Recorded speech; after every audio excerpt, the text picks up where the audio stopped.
Thanks.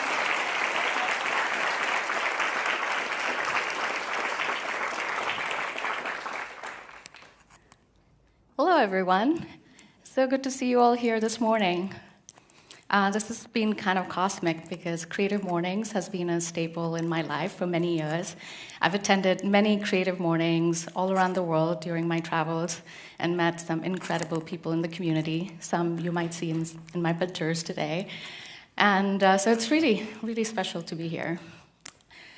Today, I want to start with a story. I was on my annual vacation to Goa. It's my favorite place in the world. And the people, the warm waters, the lush greenery, the slow vibes, it just casts a magical spell on you. And it was my last day there. I was having lunch at one of my friends' cafe, and a stranger joined me on the table. We exchanged a few pleasantries and, did the small talk, things that you do when you travel. And just when I was about to leave, he said he wanted to take me to a secret spot and show me something extraordinary. He would put a blindfold on me and drive me there. It sounded like something I shouldn't miss because it was extraordinary, but a blindfold, and I didn't know him. And I had a flight to catch in a couple of hours. I said yes.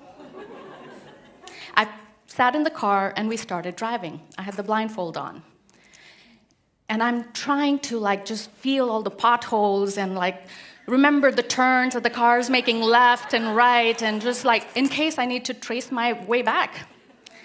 And I could sense we're driving on a narrow road with trees, and I can smell the paddy fields through the windows, and I can hear the sound of a temple far away. And after driving for a bit, he stopped the car.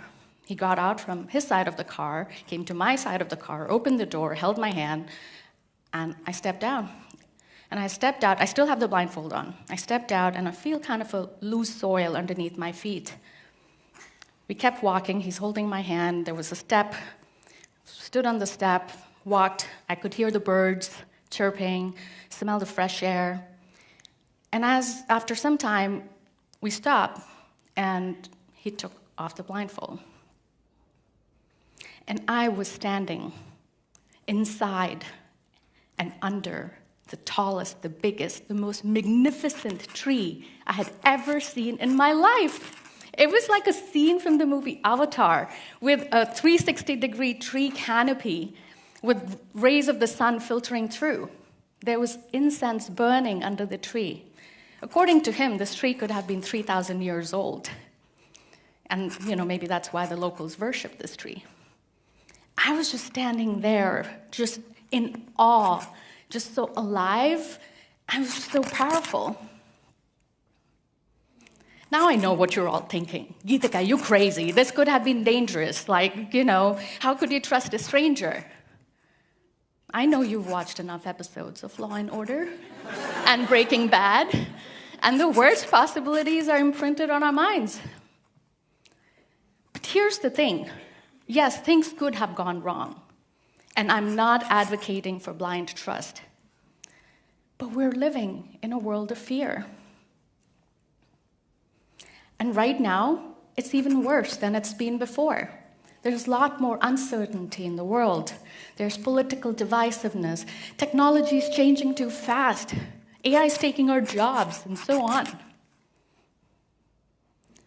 We've lost trust in ourselves, in others, and the world. But the most amazing things that have happened to me have been a result of trust. When I trusted myself, others, and in the possibility. We need to shift from fear to trust. So how do we do that? Instead of leaning back into fear, we lean into trust. We start and learn to build trust in our own bodies first, and then others and in the world. And that's when we can learn to have the confidence to go out in the world. We need to engage more with our bodies and our hands. We need to get away from our screens and make things. We need to fuel our imagination and develop our instincts. It's the most powerful technology we have that we can trust. We need to engage with others. We need to have more conversations, do things together. Because when we take the time to understand others, we understand our place in the world and our own belief system. It reminds us of our shared humanity. And this understanding breeds confidence and helps us build more trust. And then this trust gives us the courage to pursue our ideas and purpose boldly. This is what drives me. And as a designer, I want to create a world where we all flourish as creative and connected humans, because that is our true nature. So I want to share a couple of my projects. This is back in the day when I first moved from India to Los Angeles to go to grad school at Art Center College of Design. I was just so happy to be surrounded by students from all around the world. And one of the things that would happen often in our conversations is we would realize that we were doing these little gestures that meant different things in different cultures. For example, the OK sign meant different to our friends in France. It means it's kind of worthless, it has zero value. Or to our friends in Japan, it meant a sign to show me the money. Or friends in Brazil, F off. We realized that people around the world use small gestures every day. These are quick, part of our daily communication that, if misunderstood, can create gaps in our understanding. So it was post 9/11, cultural intolerance was quite low. So for my master's thesis project, I designed an interactive kiosk for the airports. And in this kiosk, there were all these little gestures floating by, and you could click on a gesture, and then it would play videos of people from different cultures doing the same gesture. It was such a playful experience because strangers waiting at the airport would come together, start interacting, start talking about, like, this is what it means in my culture, and it just created such a great moment of sharing and exchange, and just helped build that trust as you were flying to another country. Another project I want to share is Food for Thought. It's a project I started with a friend in 2015 when I took a 1-year sabbatical from my job at RGA to travel to 12 countries across Europe, Asia, and South America. And we were going to spend 1 month in each country. This is the year I started my business, Wawa, which I'll talk about next. But this was a fun project I wanted to do on the side. The idea of Food for Thought was very simple. It was a traveling dinner series created by travelers, but for locals. So, which meant we would cook a 5-course dinner and invite strangers to join in. And these strangers were locals. So we started off with our first dinner in Prague. We created a 5-course Indian dinner, because that's what I know how to cook best. And we put flyers up in the city. Random strangers showed up, including actually a couple of people from CreativeMornings that we met in Prague a week before. And we had the best conversation. We'd shared childhood stories, our love stories, and they were really, really thankful and grateful for the home-cooked meal these 2 Indian travelers cooked for them.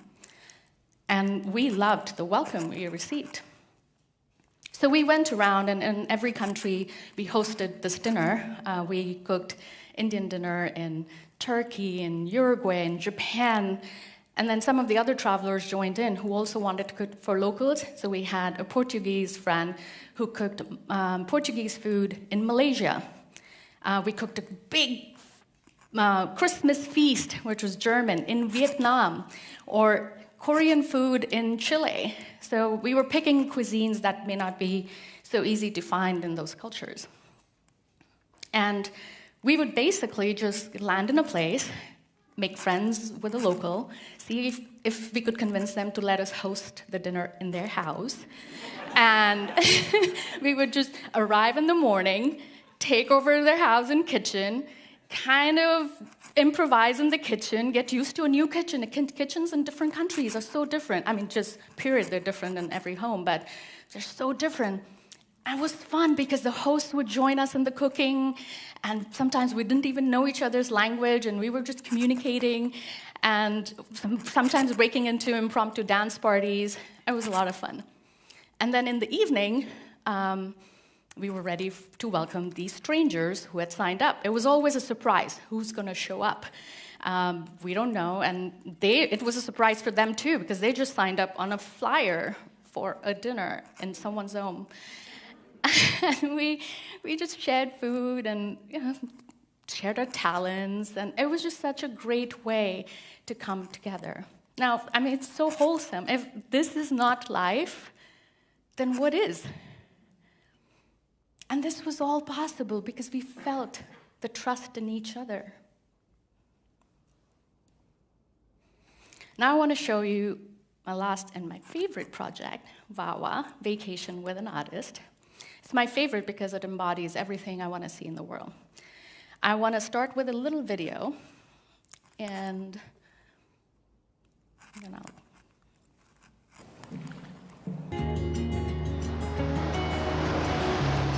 Vacation for me is usually an escape from work. Swim in the ocean, lay in the sun, feel the sand.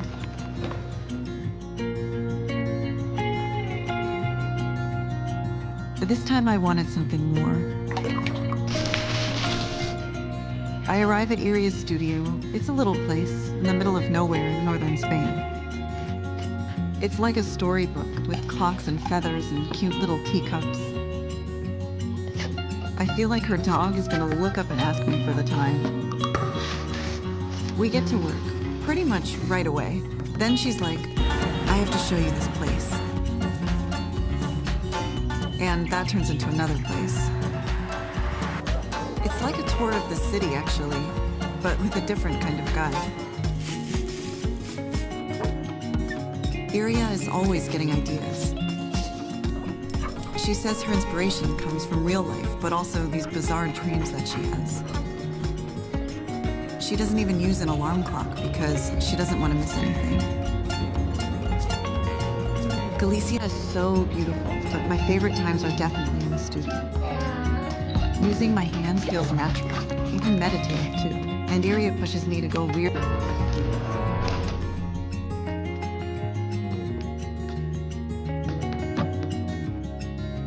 Now that I've experienced this, I don't think vacation is to be a getaway. It's a time to look for something rather than run from something. And who knows, you might find yourself at the ocean, after all.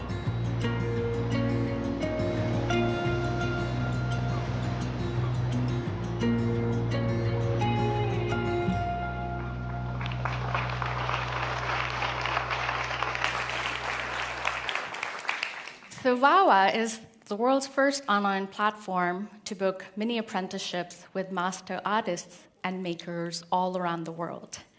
So for example, you can fly to northern Vietnam and learn from a leading fashion designer in Hanoi and her team of indigenous women who have been harvesting all kinds of plants for a couple of 100 years to make dyes, to weave yarn, and then turn them into beautiful pieces of textiles. Or you can go to a remote part in Norway, a remote island, and spend a few days learning from master photographer Ole. You can go on mini adventures for photo expeditions on the little islands around there, and then come back to his dad's dark room that he built on his sailboat. Or you can just stay in this country, in the United States, and learn how to make baskets with pine needles, or kudzu, and from an indigenous master, Nancy, who's the granddaughter of a Cherokee woman. So these apprenticeships, well, there are 150 artists around the world in 34 countries, so there's a lot to choose from. And these apprenticeships typically last about 3 to 10 days. So you spend about half a day every day in the studio with the artist, or you might go out to see an exhibition with them, or you might go into the woods to do some sketching, or meet their friends, have lunch together, and then you have the rest of the time free to see the city at your own time. These are all one-on-one apprenticeships, which means it's just you and the artist. Of course, you can go with a friend or family member or your partner. And it's all tailored to your skill level. So you could be a professional and if you want to work on something ambitious or learn advanced techniques, you can do that. Or if you're a beginner, you start with the basics. There are absolutely no age or qualifications required. It's designed for everyone. And our youngest guest was 4 years old, and our oldest was, I believe, 88 years old. And these artists are globally recognized artists. They are multi-generational artisans who've been carrying their heritage craft over the years, or emerging talents. For example, Junpei, he is in Kyoto, and he creates pottery inspired by the Jomon period. This is basically just Neolithic pottery dating back to 10,000 BC to about 350 BC. Or the very well-known women quilters of Gee's Bend, Alabama. Their work is recognized for their visual and cultural contribution as one of the most significant for American history. Or Roberto and Franco, who are marquetry artists in Sorrento. They're one of the top artisans recognized for their Fendi bag. Look at that inlay on that bag. That's insane. Or Fadma, who is in Morocco, reviving the art of Moroccan rug weaving. To our knowledge, they're the only ones who make natural dyes with henna. Or Marjolaine, she's like one of the top felting artists who makes these sculptural forms, very evocative, and lives in a beautiful cabin in Quebec. Or right here in Maine, you can make traditional wood and canvas Atkinson canoes. These are not just artists. They are carrying on the past, imagining the future, and connecting it all to the present, whether it's through materials, techniques, our belief systems, or our values. They have mastered the art of trusting the process, what we call the creative process. And they know how to engage with the inner world and outer world at the same time. It's very alive and dynamic. It's using all our senses. And this is the wisdom we need versus the endless scrolls on our screen. Because when we are in their company, these are the kind of experiences we can have. This is what people have said. Something experiential, finding your own strength and confidence, or being able to push yourself and create something that you've never done. A human experience. Finding something about your loved one during this experience. Or sometimes, even employers, like Adidas, who send their designers as they were getting ready to launch a new product for another market, to build that cultural sensitivity into our work. This is the power of trust, creativity, and human connection. And as a designer, and as a founder, it's kind of magical to see what happens from behind the scenes.